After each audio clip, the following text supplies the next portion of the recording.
మీరు చేసిన కన్నీరు దేవుడు చూశాడండి నిజంగా. మా వెనకాతలే ఉన్నారు ఆయన. మా శ్రమల్లో మాకు తోడుగా నడిచారు నిజంగా. ఎందుకంటే ఎంత సఫర్ అయ్యామో, చంటి పిల్లని పట్టుకుని చాలా సఫర్ అయ్యాము. ఎందుకంటే తను తట్టుకోలేక ఆ కన్ను రెప్పలు 2 కుట్టేశారు. అంత మేజర్ సర్జరీ. కన్నుగుడ్డు తీసి లేదా ప్లాస్టిక్ది పెట్టి ఆ కన్నురెప్ప కుట్టేశారు. నేను కూడా అంత కుట్టారని అనుకోలేదు. మామూలు టిచ్చింగ్ చేశారేమో అనుకున్నాను. నాకు కూడా తెలీదు. ఆ కుట్టేసినప్పటికీ కూడా దాని పాదన అది దిగమింగుకుంటే అది ఆడుకుంటుందంటే నిజంగా ప్రార్థనేనండి. నిజంగా దాన్ని మించింది ఏదీ లేదు. ప్రార్థన మాత్రమే నా కూతుర్ని సజీవంగా ఈ రోజున మరలా నా ఇంటికి తీసుకొచ్చింది. మీరు అందరూ చేశారు ప్రార్థన. ఆ ప్రార్థన నా కూతురికి జీవాన్ని ఇచ్చింది. నిజంగా దేవుడు తోడే ఉండి, తనకు తోడుగా ఉండి బిడ్డకి ఆ సర్జరీ అంతా సక్సెస్ఫుల్గా చేయించాడు ఆయన.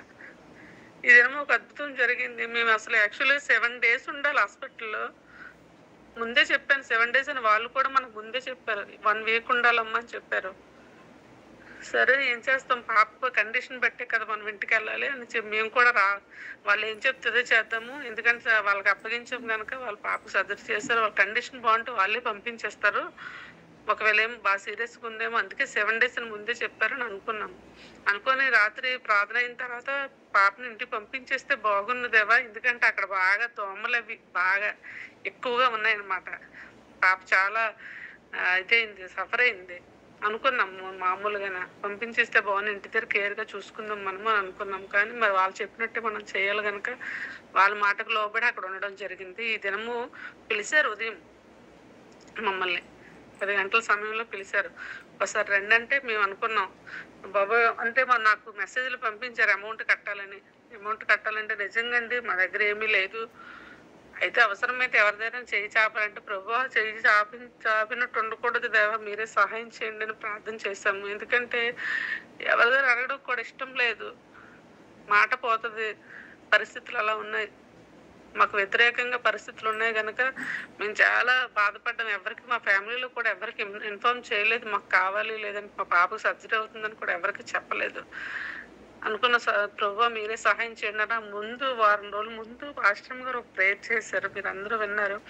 ఈ అమౌంట్ ఏమి అవ్వకుండా ప్రభు వాళ్ళ పరిస్థితిని బట్టి మీరు సహాయం చేయండి దేవా అని చెప్పేసి ఫ్రైడే నైట్ ప్రేయర్ చేశారు. లాస్ట్ ఫ్రైడే పాపను రేపు సర్జరీకి తీసుకెళ్తాం అనగానే ప్రార్థన విడుదల చేశారు. తర్వాత కూడా అలా చేశారు చాలాసార్లు ఆ ప్రార్థన. ఆ ప్రార్థన నిజంగా ఎంత గొప్ప కార్యం చేసిందంటే ఒక్క రూపాయి కూడా తీసుకోలేదు. యేసు పాపకి సర్జరీ మొత్తం ఫ్రీ అనమాట.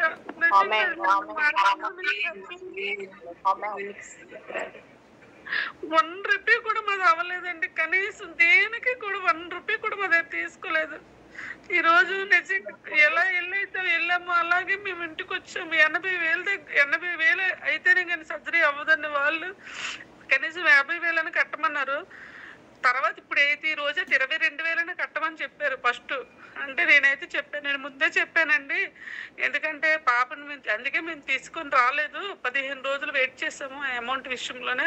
మీకు ముందే చెప్పాను మీరే తీసుకొని రమ్మని. మీరు కాదు కూడదంటే మరి ఏదో ఒకటి చేస్తాము, ప్రస్తుతానికి అయితే మేమేమి కట్టలేము అని చెప్పాను నేను. మరి ఏమనుకున్నారో దేవుడు వాళ్ళ హృదయాలు మార్చాడని నేను అనుకుంటున్నాను.